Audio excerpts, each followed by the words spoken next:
جو terrorist suicide bombing کرتے ہیں ان میں لوگ زیادہ مر جاتے ہیں بجائے ان کے جو ڈرون اٹیک ہے. دیکھیں میں ایک مثال دیتا ہوں. حضرت لقمان کی ایک قول ہے آپ سب کے لیے کہ جب تک لوہے کی کلہاڑی کے ساتھ لکڑی کا دستہ نہیں ملتا نا وہ درخت کا ایک چھلکا نہیں اتار سکتی. جب تک اس کی لکڑی کا وہ دستہ اس لوہے کے ساتھ نہیں جڑتا وہ لکڑی کا درخت نہیں کاٹ سکتی. ہم یہ بات ضرور کہتے ہیں کہ پاکستان میں ٹیررزم ایک مسئلہ ہے لیکن اس کا حل کیا ہے. ہم کیوں کہتے ہیں ہم 30 دن میں 90 دن میں یہ ختم کر دیں گے؟ سنیں فارمولہ کیا ہے. ہمیں ان کی آئیڈیالوجی ان کا کاز انڈرمائن کرنا ہے ٹیررسٹ کا. ہمیں ان کی کوہیژن توڑنی ہے. وہ کیسے؟ جب تک لوگ یہ سمجھتے رہیں گے کہ جو ان کی گورنمنٹ بیٹھی ہوئی ہے they are not there to represent and serve the needs of the people. ان کو یہ یقین ہوتا رہے گا کہ یہ کرپٹ لوگ بیٹھے ہوئے ہیں چھوٹی سی ایلیٹ چھوٹے سے طبقے کے مفاد کو حل کرنے کے لیے آئے ہوئے ہیں تو میجورٹی ان کے ساتھ کسی نہ کسی طرح ان کے ساتھ ان کو سپلائی وہ بندوں کی ملتی رہے گی سوسائڈ بامبرز کی.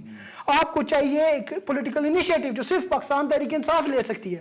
ایسی لیڈرشپ لے جس کی پبلک اپیل ہو ان کے اندر انٹیگریٹی ڈیمانسٹریٹ کر سکے جنرل کمپٹنسی وہ اپنی ڈیمانسٹریٹ کر سکے جنرل گریونسز وہ لوگوں کی ایڈریس کر سکے وہ کنیکٹ کر سکے لوگوں کو دوبارہ گراس روٹ لیول سے.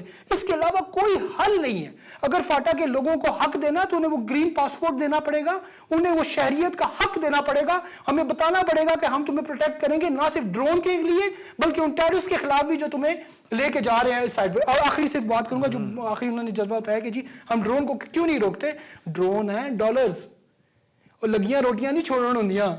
آپ کو ڈالر کو کک مارنی پڑے گی خود اپنے اوپر انحصار کرنا پڑے گا تب یہ جان چھوٹے گی غلامی سے. اس کے علاوہ کوئی حل نہیں ہے. ایک کالر لے لوں اس وقت. السلام علیکم جی. وعلیکم السلام. اپنے وقار اشرف صاحب السلام علیکم اور عاطف شاہ صاحب کو السلام علیکم. انور کوکر حاضر ہوا ہوں. سب سے پہلے تو میں آپ کے مینیجنگ ڈائریکٹر آپ کا شکریہ ادا کرتا ہوں. آپ نے کمیونٹی ورک کے لیے جو کچھ کیا آج آپ مبارک مستحق ہیں اور حقیقت جانیے کہ آپ کی انویٹیشن پہ میں آیا تھا ورنہ شاید I'm not bashing anybody ورنہ میں شاید نہ آتا کہ آپ نے پرسنل انویٹیشن دی تھی تو میں حاضر ہوا تھا.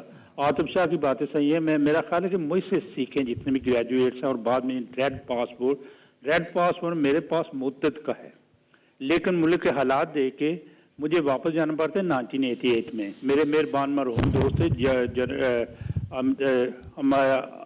مرزا صاحب جی ایم مرزا غلام مجدد مرزا صاحب تو میرے پاس تھے تو وہ کہتے کہ بھول کے بھی وہاں نہ جانا لیکن میں نے پکا ارادہ کیا ہے اس عمر میں بھی انشاءاللہ تعالی اگلے سال کے آخر میں یہاں سے چھٹی کر کے وہاں پہ خدمت کروں گا لوگوں کی. اور یہ میرا جذبہ ہے کہ پاس ہر چیز ملی ہوئی ہے مجھے کسی چیز کی کمی نہیں ہے اللہ تعالیٰ نے لیکن میں ہجرت کروں گا ملک کی خدمت کے لیے. اگر یہ جذبہ ہم لوگ پیدا کر لیں تو ہمارے ملک میں کمی نہیں ہے. ڈرون اٹیک کا جہاں تک تعلق ہے اس میں زرداری صاحب گیلانی صاحب ملے ہوئے ہیں ان کی مرضی سے ہو رہا ہے. خدا را فوج کو بدنام نہ کیجئے. یہ جو ہمارے ISI ہے the best one number one on the top.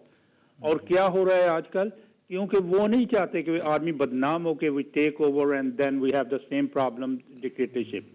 وہ موقع دے رہے ہیں ان کو کہ خدا کے لیے ان چیزوں کو سمجھو اور اپنے آپ کو سنوارو لیکن وہ کہتے ہیں نا لاتوں کے بھوت باتوں سے نہیں مانتے. یہ نہیں مانیں گے اور ان کا علاج یہی ہے اب کوئی انقلاب. اور دیکھیے the way Imran Khan is working hard and we working hard and these young people as I said the young people have the right to come forward. They are the future. ہم سے guidance ضرور لیں. ہم کو ایسا نہیں کہ پھینک دے ایک دم ہو سکتا تجربہ ان کے کام آ جائے. اور یہ میں کہوں گا کہ well done today everybody we were there. اور میں ریکویسٹ کروں گا میں ایک مثال جیسے آپ کے پروگرام میں نے دی اگر کیوبا بغیر فرینڈشپ سے رہ سکتا ہے شمالی کوریا رہ سکتا ہے نارتھ اور برازیل رہ سکتا ہے ان کی فرینڈشپ کے بغیر اور ایران رہ سکتا ہے تو ہم بھی رہ سکتے ہیں. ہمارے پاس منرل ریسورسز ہیں ہمارے پاس گیس ہے پیٹرول ہے لیکن وہ سب جو ہے بکاؤ ہیں وہ ایسے کانٹریکٹ دیتے ہیں جان بوجھ کے نہیں نکالتے. صحیح میں آپ کو ہمارے پاس ریورز ہیں کالا ڈیم بنا ہوتا تو آج یہ فلڈ کا جتنا پانی تھا اس میں چلا جاتا ہمارے تباہ نہ ہوتی جتنے بھی ہیں. افسوس یہ ہے کہ آج کی باغ دوڑ جو ہے وہ غیر لوگوں کے ان امریکن سلیبز کے ہاتھ میں ہے. یہی عرض کروں گا. بہت شکریہ بہت شکریہ. ایک چھوٹی سی بریک لیتے ہیں اور بریک کے بعد پھر انشاءاللہ ہم اپنے اس نوجوان عاطف شاہ سے پھر گفتگو جاری رکھیں گے اور سنیں گے کہ یہ ان کا دل اور دماغ ہمیں کیا بتاتا ہے اور کیا کہتا ہے. بریک پہ چلتے ہیں اور بریک کے بعد انشاءاللہ دوبارہ ملاقات ہوگی.